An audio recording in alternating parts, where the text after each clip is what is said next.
It was such a simple, unremarkable scenario. I was sitting alone on the beach, drinking a gin and tonic mixture out of a Sprite bottle. It's what I like to do after work on Wednesdays. This was my idea of fun, apparently. Call it midweek escape. Like I've stated, it was an ordinary day, so ordinary and uneventful, in fact, that I ended up dozing off at some point. When I woke up, the sun was already setting. A lot of people don't know this, but the sun actually goes down relatively early in LA, a little after 8 p.m. to be exact. I looked at my phone, which had miraculously not been stolen at that point. 8:05. It was late, but not time to head home just yet. The place was rather calming at night, when the overwhelming crowd noise was replaced by the distant city din and the moonlight begins reflecting off the water. It really does feel somewhat serene. 9 p.m. I'd leave at 9.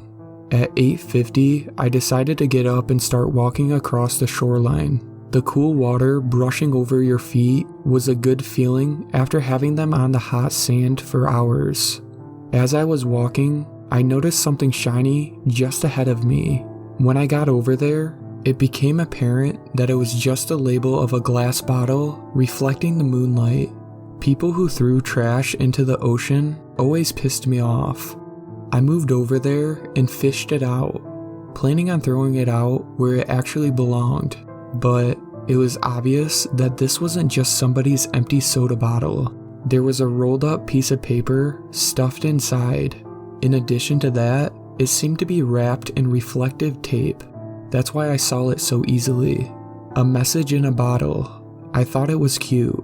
Since it was dark outside, I decided to take it under the streetlight before reading it.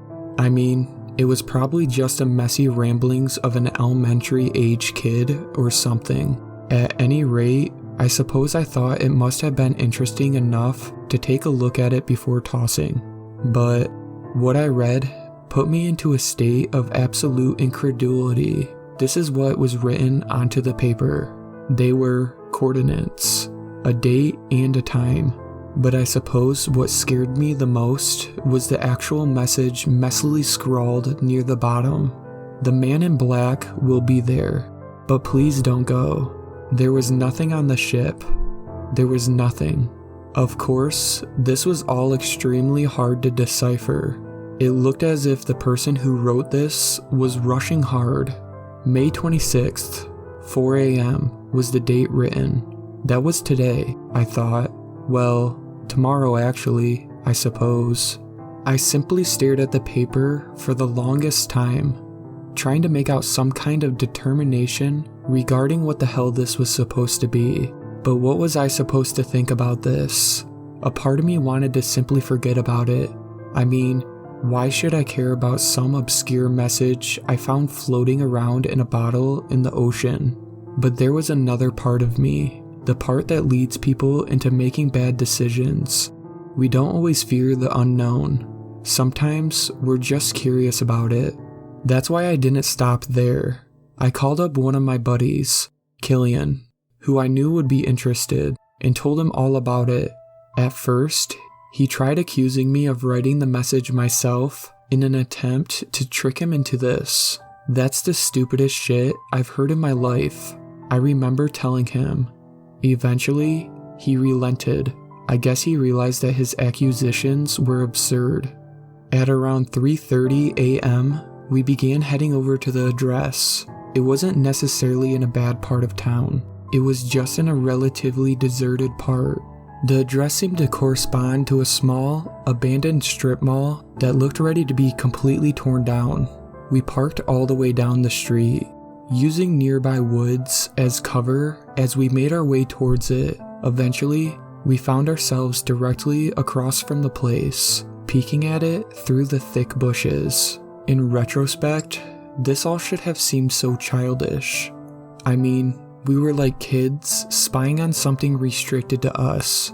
However, we never questioned it at the time. The whole situation began feeling so weird. The sensation of wrongness and ambiguous terror began mounting every second.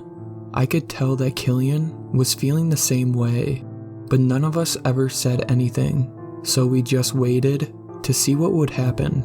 To our moderate surprise, a car pulled up on the other side of the street at exactly 4 a.m. We watched as what we assumed to be the man hopped out. Now, it was dark, so we couldn't really make out the intricacies of his outfit, but he was probably in some kind of dark suit. What's even weirder was that his face seemed obscured somehow. What I mean is that some of the moonlight should have illuminated at least some of his features. At one point, he even glanced in our direction for a few moments, but his face simply seemed to comprise of nothingness. At the time, we just chalked it up to the night. We simply couldn't see his face because it was dark outside. I mean, that made sense, right? However, the man stopped moving right after that. And I mean, he stopped. He was just standing, deathly still by his vehicle. This went on for what felt like an hour. In reality, it was only about 25 minutes. But still, who the fuck gets out of their car at 4 a.m. and stands still for 25 minutes? Even weirder was the fact that he didn't seem to be breathing. I mean, you could try standing still as possible, but you can never be completely motionless, you know? Your chest would have to puff out intermittently, even slightly, from inevitable exhalation. But he wasn't doing that. It's as if we were staring at a cardboard cutout. At some point, it became less creepy and more disconcerting. Now, I've never heard about somebody passing out while standing up, but I suppose that strange things have happened. Killian says that we should go and see if the guy is okay. I called him a madman. After a brief argument, we hear something that breaks the silence. Footsteps. The guy is walking towards one of the stores in the strip mall now. Upon realization of this, we simply stare after him in sheer bewilderment. So what the fuck was he just doing? Even after the man has disappeared into the building, we still keep waiting. We weren't ballsy enough to follow him inside, but we also weren't scared enough to leave yet. We were at some kind of shitty middle ground. But after about 10 minutes, we realized that we have no idea what the hell this guy's actually doing in there. This meant that waiting for him to come out could be an overnight process, but I was getting tired. Working the next morning didn't start until noon for me, but I still needed at least some rest. We were about to leave when the blood-curdling female scream nearly makes my heart explode. It was coming from the building.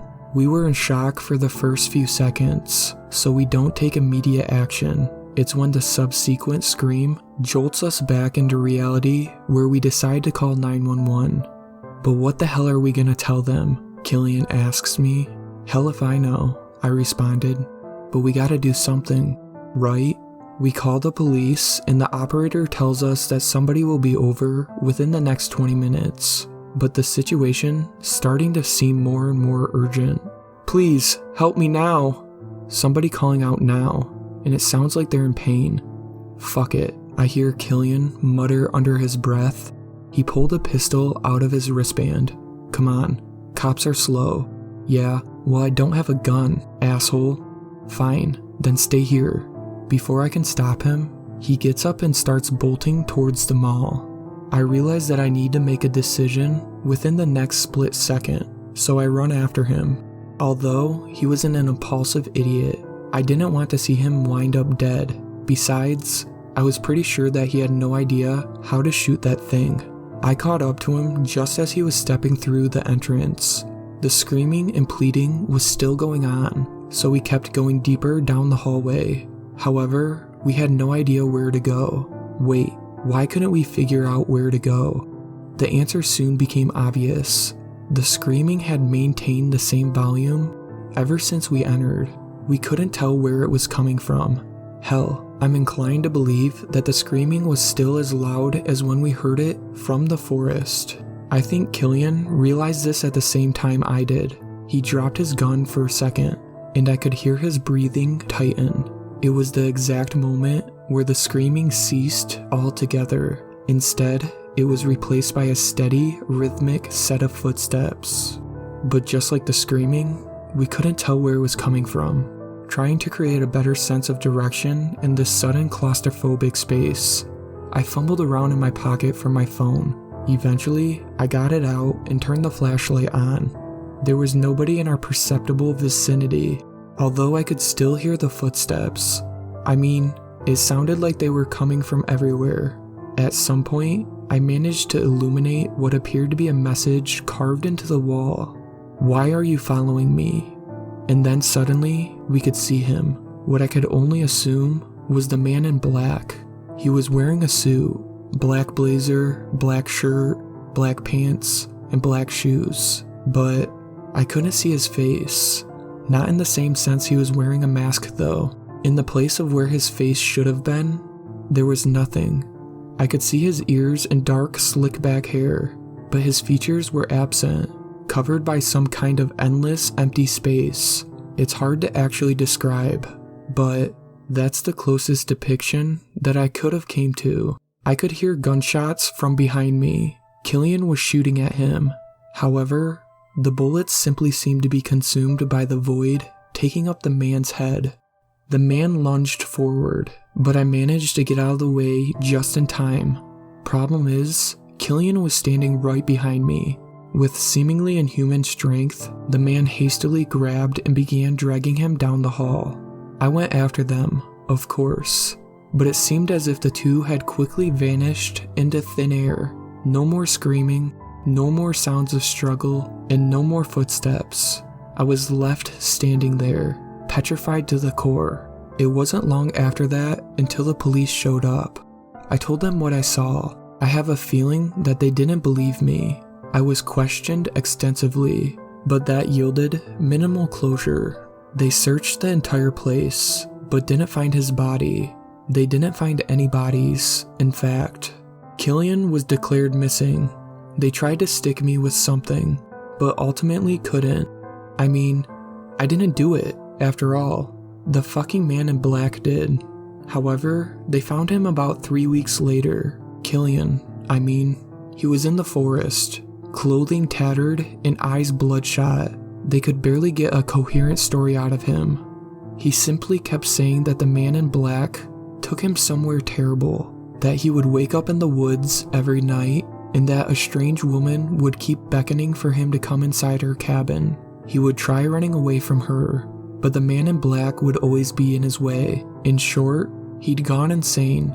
He wouldn't even talk to me when I'd go see him. His crazed ramblings cease when I'm in the room, and he refuses to make eye contact. I'm writing this because the man in black is still after me. I came home one night to see my bathtub full. I only ever shower. I haven't used it in years. There was a bottle floating on the top of the water, a bottle with a message in it. This time, it contained only a singular phrase: "You follow me, and I'll follow you."